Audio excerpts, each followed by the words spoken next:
Hey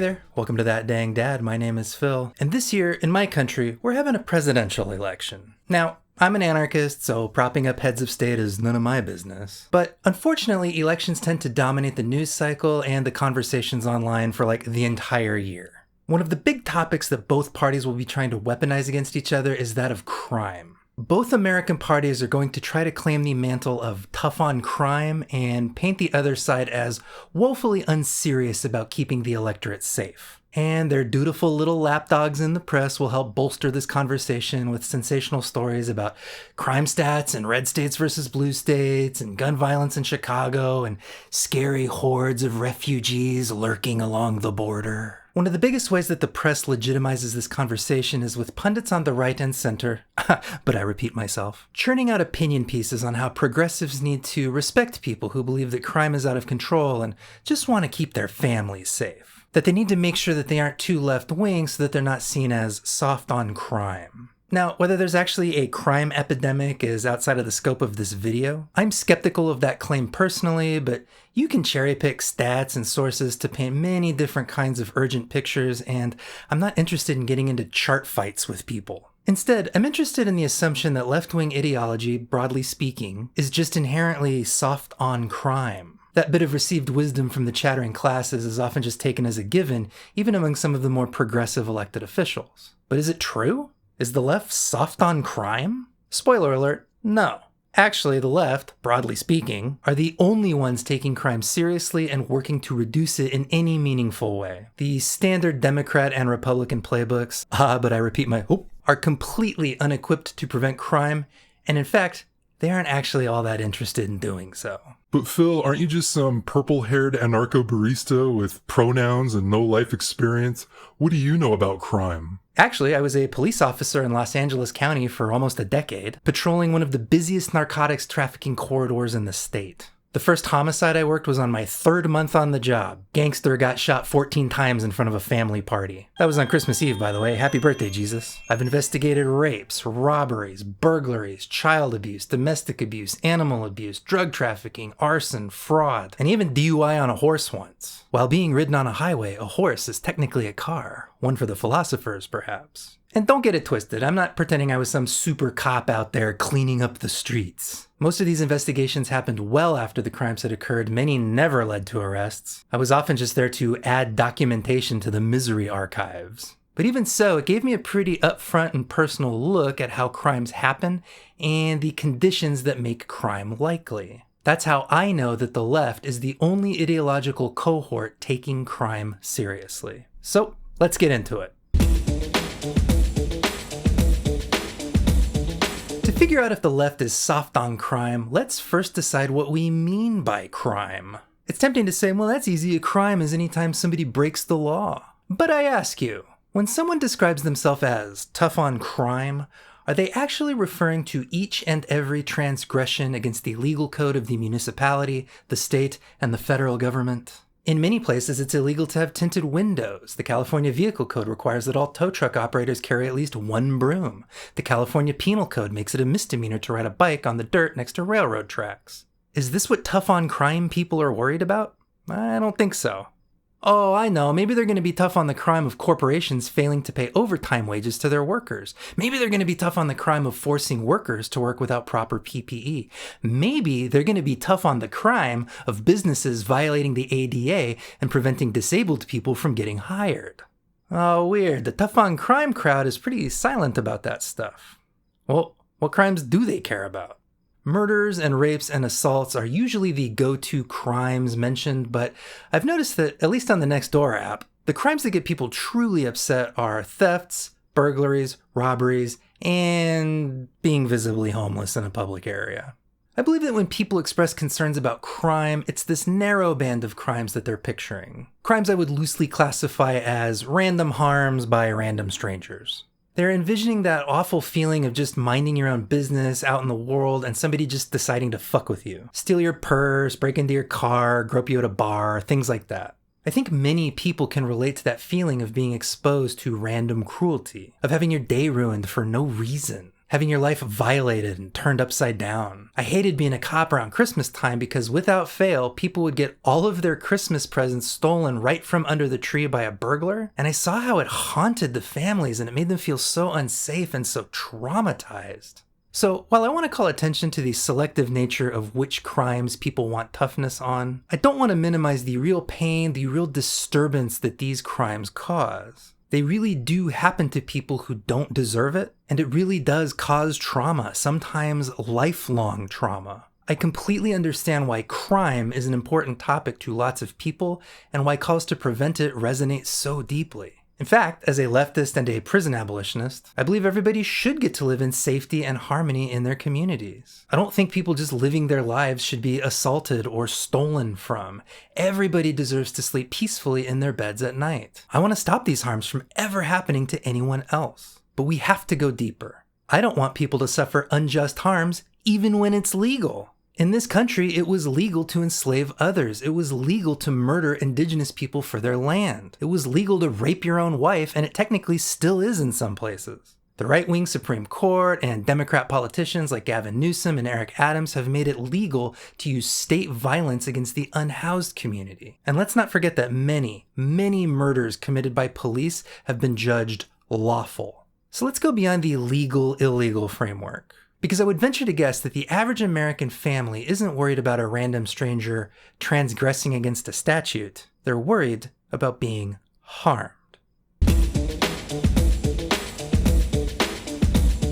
Let's cut right to the chase now. For me, I think the most useful way to talk about crime is as behaviors or actions that violate a community's code of conduct, cause harm to others or oneself, and which are often motivated either by unmet needs, some kind of personal crisis, or as a result of somebody lacking the toolkit needed to navigate society. Think of the hated nemesis of next-door posters everywhere. The dreaded porch pirate stealing Amazon packages, or the car thief, or the copper wire thief. Do you think the majority of these thieves are motivated primarily by hatred and a desire to deprive Karen Q Suburbia of her creature comforts? No, a lot of people steal because they don't have enough fucking money. Food costs money. Housing costs money. And yes, the little luxuries that make life bearable, be that games, books, booze, all cost money. If somebody had all their material needs met without shame or stigma, would they still be sneaking around at 2 a.m. breaking into cars? Probably not. Economic crimes have economic causes, baby. In fact, I remember even back during my cop days, some civilian was remarking about some copper wire thieves, and they said, "Those lazy bums should just get a job." And I was like, bro, do you think copper wire banditry is easy work for lazy oafs? They work way harder than me in a riskier job for way less money. Very few people would choose a life subsisting on petty thievery if they had better options. Think of crimes like assault or domestic violence. How many abusers were themselves abused and are simply revisiting that unprocessed trauma on others? How many abusers were brought up in chaotic environments that did not equip them with coping strategies for anger or depression? How many abusers are kept in a state of precarity by poverty and left with untreated mental health disorders that exacerbate their tendencies? This isn't to say that every broke or traumatized person becomes an abuser, but we do know that trauma and poverty have long-lasting effects on the body and brain, and many, many people do not have the material resources to manage those effects easily. What if robust mental health care were completely free and completely removed from the carceral model that psych hospitals use today? How many toxic family cycles could be stopped once and for all? Even the big, nasty, sensational crimes, the murders, the mutilations, many of the people engaged in these behaviors weren't born monsters. There was something else going on that broke their brains and allowed them to give themselves permission to do unspeakable things. What was the underlying issue? Was it treatable or preventable? The punitive justice system doesn't care, even if understanding the answers could prevent future murders. The system just wants these offenders discarded. And I want to pause here and acknowledge that rape and sexual assault are also huge problems, and it's really difficult for me to do justice to them in this section because we know that rich, powerful people keep getting away with monstrous crimes, and you'd be right to push back on me with, well, you saying Harvey Weinstein and Brock Turner have a bunch of unmet needs. While I still believe my view of crime as being predominantly a point of crisis for somebody in need is correct, that doesn't address the role that patriarchal rape culture plays in sexual or gendered crimes. I would simply point out that the modern punitive justice system model not only also fails to address it, but, as in cases like Brock Turner's, it often protects abusers more than their victims. I believe these systemic changes that I'm advocating are logical first steps to take, with the caveat being that tearing down patriarchy is no less important and warrants similar energy. Now, one response that I anticipate from people skeptical of these ideas goes something like this. What about this career criminal I knew of that was just pure evil? Just wanted to make people suffer. Every time he got out, he reoffended even though he had help from X and Y and Z. How does he fit into your little utopia? My response is maybe a little more abstract and speculative, but let me hit you with this. If you were raised in a position of precarity within a community that constantly dehumanized you, belittled you, overworked you, underpaid you, and then blamed you for not thriving under that duress, why on earth would you feel like a part of that community? Why would the happiness and stability of that community matter to you when your stability didn't matter to them? Why should you pay your debt to a society that gave you nothing? And you can fire back at me that that's not fair and actions have consequences and that's just the way the world works all you want. But if your primary goal is safety, if your primary motivator is preventing crime, then perhaps sending somebody who broke the code of conduct into a trauma factory for 5 years and then telling them that they aren't eligible for employment or voting when they get out is not a great way to get them to suddenly respect that code of conduct and suddenly care about doing things your way. You've told them that they're sullied and broken and they can't win. So why shouldn't they cheat? To put it another way, here's a clumsy little analogy. Imagine there was somebody out there who lost a loved one to lung cancer and decided they were going to be tough on cancer by kidnapping anyone smoking in public and punching them in the face until they promised not to smoke again. You would probably rightfully point out that not only does this policy do nothing to increase funding for cancer research or the availability of cancer treatments, it doesn't even address the reasons people smoke in the first place. It doesn't educate them, it doesn't equip them with tools to quit smoking, it just increases their fear, suffering, and shame. And somebody undergoing suffering is probably going to crave a cigarette. If crime truly represents a moment of crisis caused by unmet needs, then the retaliatory system we use now to prevent it is garbage. It neither de-escalates the crisis, nor does it address the root causes of it. In fact, it makes them worse. If you truly want safer communities, there's another way.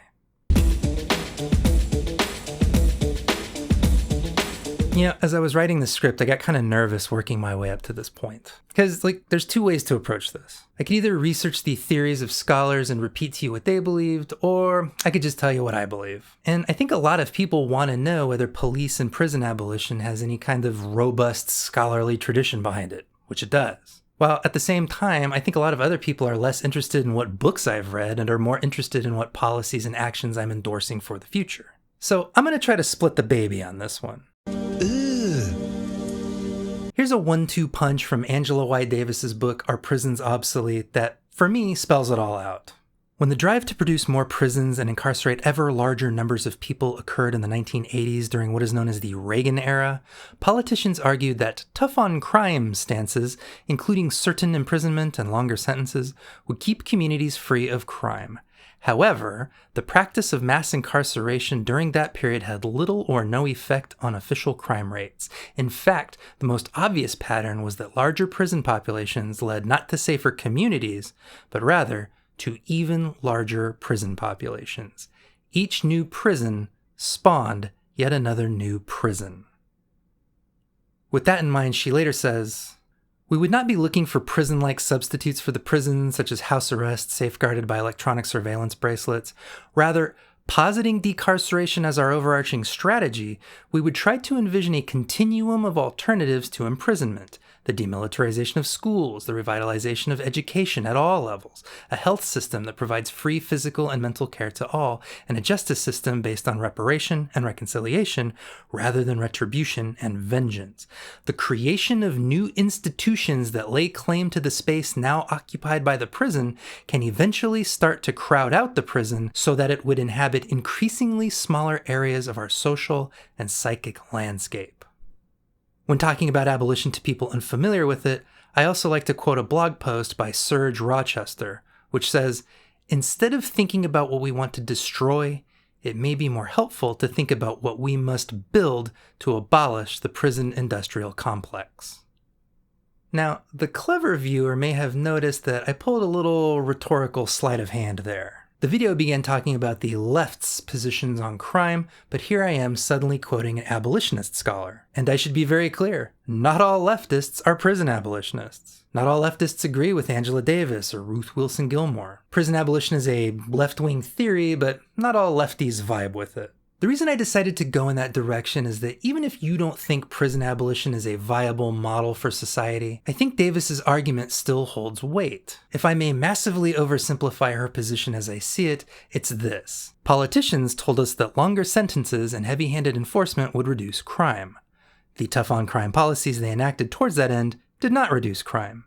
In fact, these policies led to increased incarceration while failing to produce increased safety.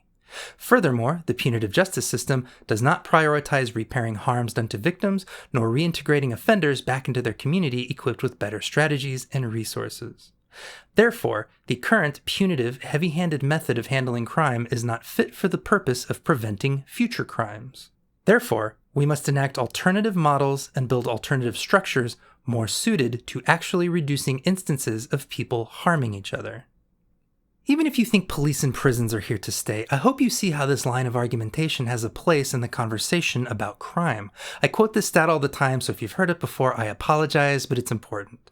The United States has the highest prison population on Earth in terms of raw numbers, and it only recently fell from having the highest per capita incarceration in the world. We're only number 6 now. Thanks, El Salvador. Among rich nations, Americans have an unusually high likelihood of being incarcerated. Has that translated into an incredibly low likelihood of committing crimes? Of course not. The threat of a heavy-handed punitive justice system does not deter crime in any meaningful way. So even if you believe that police and prisons can be reformed and operated humanely, you have to acknowledge that there is a gap between the outcome that we're seeking, reduced harm, and the technology that we're using, cops in cages. We need something else in the mix to make communities safer. So when I and others on the left talk about defunding the police, we don't mean fire them all overnight and then just do nothing as chaos reigns. What we want is for hugely bloated police budgets to be reduced to free up more money to fund things like free food, free housing, free clothing, and free medicine. Like, let me hit you with this. The 2024 budget for the New York City Police Department was $10.8 billion. That same budget allocated $14.6 million to overdose prevention programs and just $2.4 million to trauma recovery centers. Imagine taking even a tenth of that NYPD budget, currently going to pay cops overtime for sexting their mistresses, preventing fare evasion, and instead spending that $1 billion on overdose prevention and trauma recovery. How many lives could be saved? How many survivors could be healed? Or how about this? Recently, I read a study by the Bureau of Justice Statistics which found that 1 out of every 4 people incarcerated had some form of cognitive impairment. A different study by the Prison Policy Initiative found that 40% of all people incarcerated in state prisons had a disability.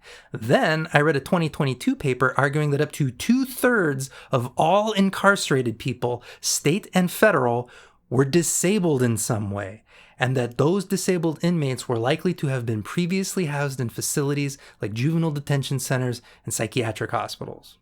What if we had better resources for disabled people that weren't prisons and prison-like hospital wards? What if we had better physical and mental health care systems that gave people back their dignity and autonomy? What if disability benefits weren't capped at ultra-poverty levels?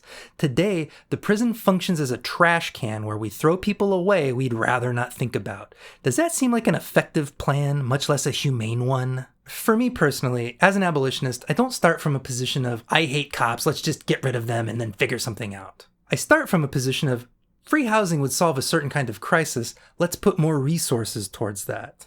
I'm a radical, but I'm not naive. I know societal change isn't going to happen overnight, and I know throwing open the prison doors all willy-nilly isn't going to in and of itself reduce harm. Instead, I'm operating from the standpoint in that Surge quote, imagining what must be built to make that outcome possible. And speaking as a former cop, let me tell you that on the job, I was frequently frustrated by the lack of resources available for the community. There were so many nights where I was forced to arrest an alcoholic or a mentally ill person or a homeless person because they were in crisis and no one was available to get them somewhere safe.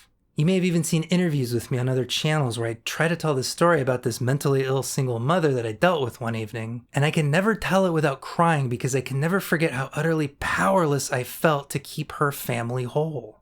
I hated it then and I hate it now. I hate that the US has decided that all it needs is a giant police hammer, and I hate the way that it ensures that people who just need a little extra help get nailed. I was a cop in what would be called a rough neighborhood. And no matter how many cops we hired, no matter how many assault rifles we bought, no matter how many drug raids we did, none of it made the neighborhood any less rough. Because what made it rough was poverty and desperation. Two things that cops can only make worse. Preventing crime requires a helping hand, not an iron fist.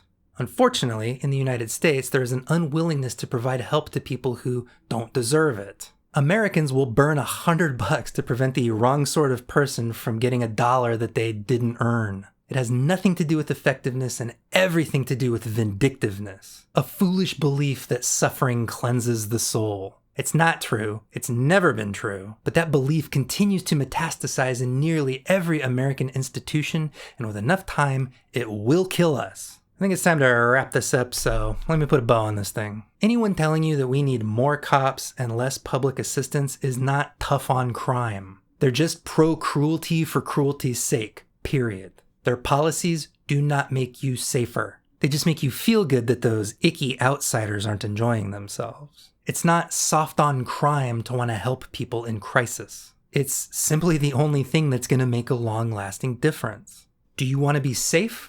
Or do you want to see people that you don't like suffer? I don't believe you can have both.